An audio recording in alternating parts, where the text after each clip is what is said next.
Let's talk about codependency. Codependency is a psychological condition or a relationship in which a person manifesting low self-esteem and a strong desire for approval has an unhealthy attachment to another, such as a person with an addiction to alcohol or drugs. That is the Merriam-Webster dictionary definition. So to give you a little backstory on this word codependency, it was first used in 12-step support groups. As AA became more popular in the 1950s, mostly for men at that time, it became apparent that another support group was needed for those who were married to the men in AA. That support group was called Al-Anon. Now, I don't know exactly when this term started being used. I don't know if anyone does, but it came out of a need to describe the behavior and the struggle that wives were having with their husbands. Why were they still supporting their husbands even though they were raging alcoholics? Even going so far as to buy them beer and liquor. Why were the wives so depressed and anxious? So this was the term that they came up with to describe this type of relationship. AA and some of these other 12-step groups have evolved a lot since the 50s. Men still outnumber women 3 to 1 in the addiction support groups, and Al-Anon has expanded to include other family members and friends. Because there are so many different types of addictions now and support groups, I imagine this affects almost everyone in the United States. And the reason why I'm giving you the backstory on the word codependency is because now that we have many different types of addictions and different relationships, this word codependency can be much more dynamic, and I think it's greatly misunderstood. So today I'm going to be talking about the different types of codependency, how you can spot it in your relationship, and some ideas for how you can create a healthier relationship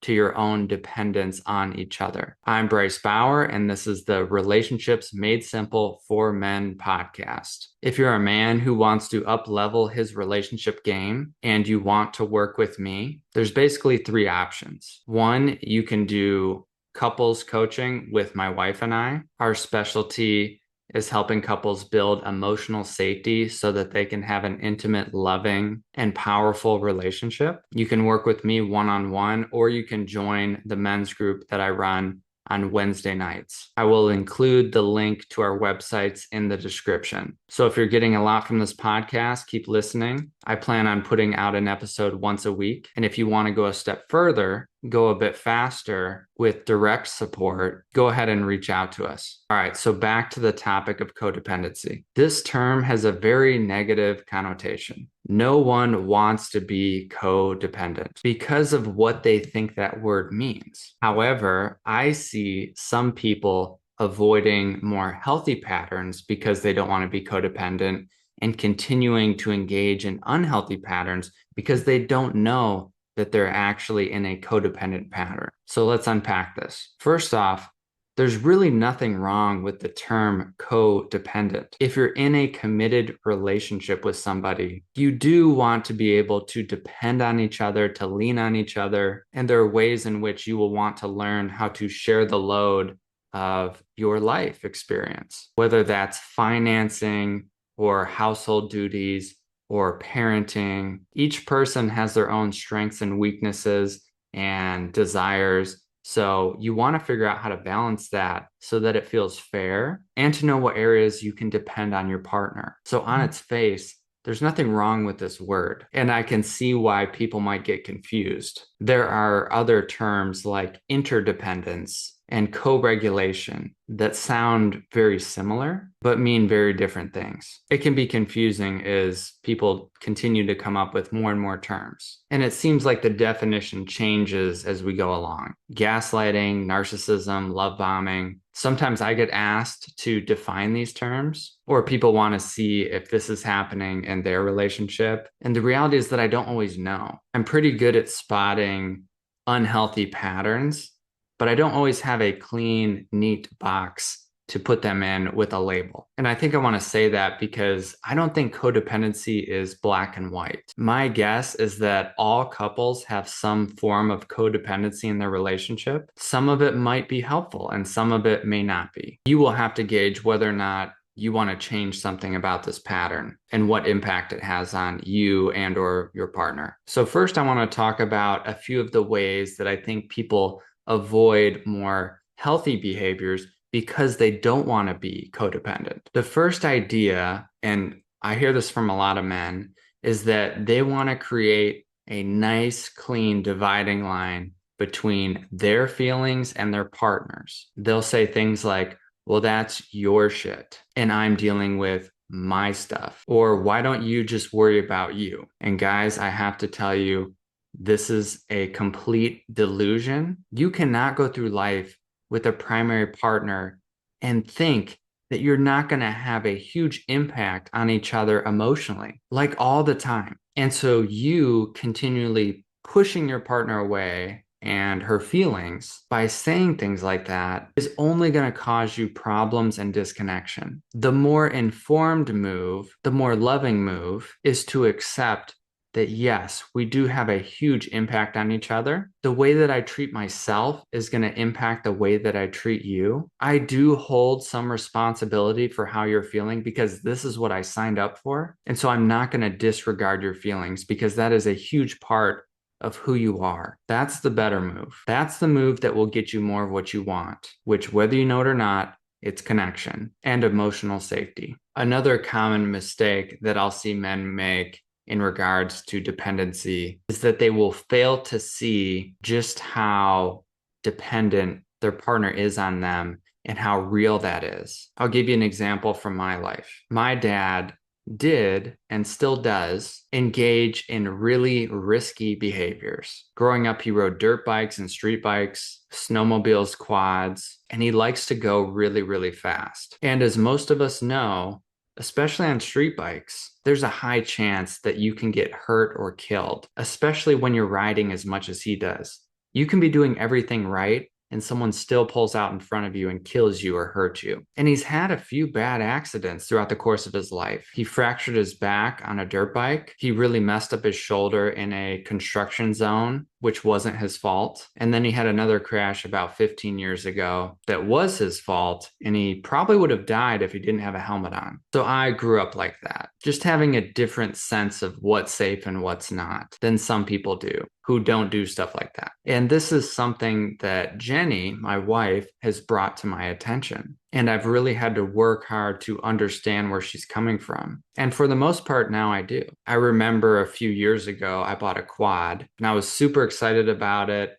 And I told Jen, I'm like, hey, I'm going to go ride out into the desert basically by myself. And she got really nervous and started asking me questions. What if you crash out there? I don't know where you are. No one knows where you are. You probably won't have service. What do I do if you don't come home? And I didn't have an answer for her. I hadn't even thought about it really. I just assumed that I do what I usually do, which is go do whatever I want. And then I get home somehow. And I have evidence for this because I've traveled overseas and I've been in places where no one knows maybe even what country I'm in. And it always seemed to work out. Granted, that's when I was single. But now that I'm in a marriage where my partner would be greatly impacted if I were to get hurt or lost or die, I've had to grapple with that change. And whereas I don't think my dad has tracked this throughout most of his life, maybe still doesn't. We all know we could get that phone call that he's dead. I've decided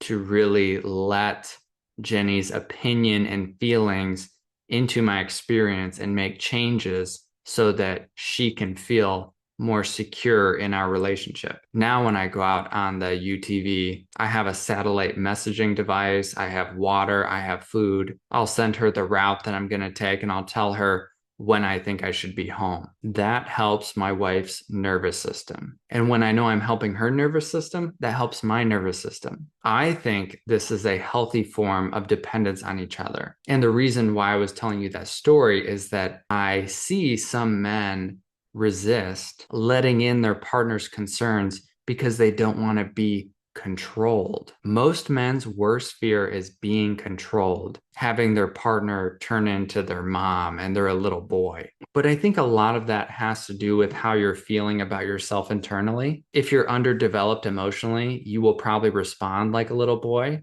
and you'll feel like a little boy and she'll feel like your mom. But in this situation, we were able to have an honest conversation between two adults. And for me to see, yeah, that would be scary if I didn't come back and you didn't know where I was and I didn't have a plan and I couldn't communicate. Like, no shit. You have every right to be scared. And so I decided to make some adjustments. So that's one thing to watch out for when you're assessing whether or not this is a codependent pattern is you might be resisting dependence, which is necessary because there's an insecurity in here around being controlled or manipulated. So I do realize this can take some time to sit with and process. Okay, so now let's jump into the unhealthy codependent patterns that I see express in men. The first, and I've caught myself doing this before, is pouting and complaining and whining to get their partner's attention. So here's an example. You come home,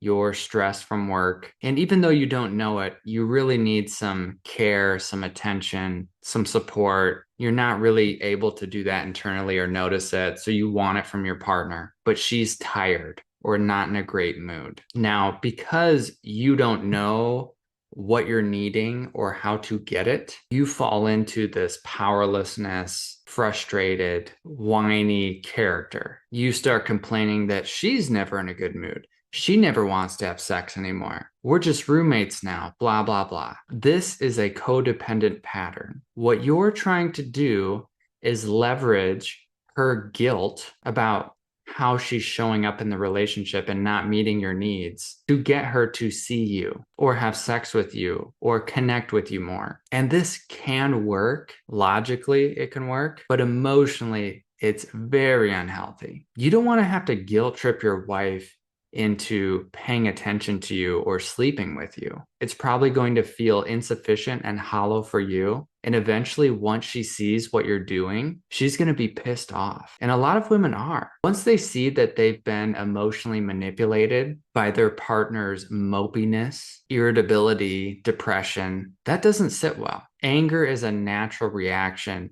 to realizing you've been tricked. And I'm not saying that men realize they're doing this, but it happens. And as men, we have to look for the ineffective strategies that we use to get what we want because we don't really know what we want. It takes work and education to really get clear on our needs and to bring those to our partner in a skillful way. Another unhealthy codependent pattern that I see play out with men is that they will take over control of different domains in the relationship. Often a big one is finances. And they'll create a situation in which their partner is reliant and dependent on them to get the information or the access to the accounts. They basically act as like a sugar daddy. And it's a way to show I'm in control here. I get to decide and see when you spend the money and how you spend the money. But I keep my stuff hidden over here, which creates a power imbalance. I see this quite a bit actually, and I'm surprised. Like it felt natural from the moment that Jenny and I got married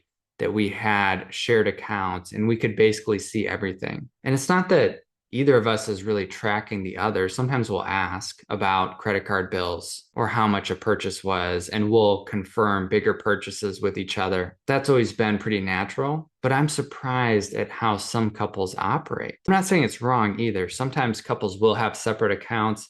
Maybe there's an inheritance or assets that one person had prior to the marriage. I totally get that. But the way that some couples operate who have been together for a long time, one person, often the wife, might have no clue how much money you have or how to get access to it. Like if their partner died, they'd be screwed. And I get it that some couples feel totally okay with that. But there is a way in which I see some men use finances as leverage to control their partner. Even if they're not controlling the spending directly, they're still like the overseer of the spending, and they get to complain about Amazon purchases that their wife's making, but their wife has no idea how they're spending the money. So in this way, it can become a manipulation. I can get onto you for how you're spending money, which makes you feel not great about yourself, like you're a drain on the relationship. Whereas I frame myself as the one who's making all the money, like it's mine, not shared, which is a covert way to take a one-up position in the relationship. Because when you take a one-up position and that gets established, then you have a better chance of manipulating your partner into doing what you want, or just feeling like you are in more control of them. All right, well, I hope that makes sense. I actually need to get out and play some pickleball right now, and I don't want to pause this recording and lose my train of thought. So I'm just going to end it kind of abruptly. If you ever have any questions about what I'm saying, you're welcome to get on my website and contact me, or comment on this video if you're watching it on YouTube. Good luck in your journey on becoming a more relational man. It's totally worth it. And I will see you next week.